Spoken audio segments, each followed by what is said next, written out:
Welcome back to another video. Why did the tomato blush? Because it saw the salad dressing.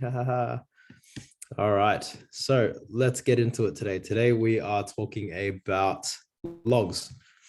Okay, now a logarithm, I learned this from my high school teacher, is essentially it's a type of power. Okay, it's a type of index. It's a power, but it's kind of like different, and I'll show you how we use it. Essentially, its main use is to kind of find unknown powers. So we haven't had a way to solve for unknown powers until now. And there's a little bit of a definition here, and we'll stick to something that we're familiar with. We've got a to some power of y, and it's going to equal to some number x. Okay, the easiest way to kind of write this is I'm going to have a log, I'm going to have a base, I'm going to have, I guess, my numeral, and I'm going to have my power. And so if I just kind of highlight here, let's just do it like this. Your base is always at the bottom. Hopefully that makes sense. And then I'm also going to have this guy here, which is what we call our numeral. I don't know what else to call it. Now, the part that makes this kind of like work well for us is that y that's our power.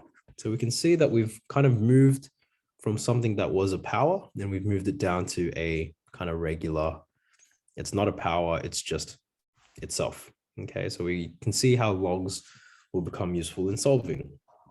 And so the easiest way to kind of get to some of these ones here is to almost rewrite. The way I think about it is 2 to some sort of power gives me 4. And so I know this one here is going to be 2. Okay, and continuing on, I'm saying here 7 to the power of something gives me 1. And I know in this case here, it has to be 0, because 7 to the power of 0 is 1. And I'm going to stop drawing these kind of like lines because it gets a little bit not fun. For this one here, log 327, hopefully you can see, okay, 3 to the power of 3 is 27. These ones here take a little bit more effort. This is the same thing as saying log 6, and then this is technically 6 to the power of -2. And so I guess an easy way to write this is 6 to the power of something gives me that. So in other words, it will just equal to -2. If I have log 5 root 5, I need to remember that I can write this as 5 to the power of a half. And from here, I can see, okay, it's just going to be a half. And if I have 1 on the square root of 4, and it's log base 4, I can rewrite this as log base 4 over, rewriting this in terms of 4, it'll be 4 to the power of -half. So in this case here, my answer would be -half. Okay, now if you need to, go back and rewatch this, slow it down so you can kind of get the idea. And then this is probably where you're probably more likely to see it. It's going to be, yeah, your kind of typical solve. So for a question like this, let's take a look. I've got a base, and that there on the other side, that actually is my power, isn't it?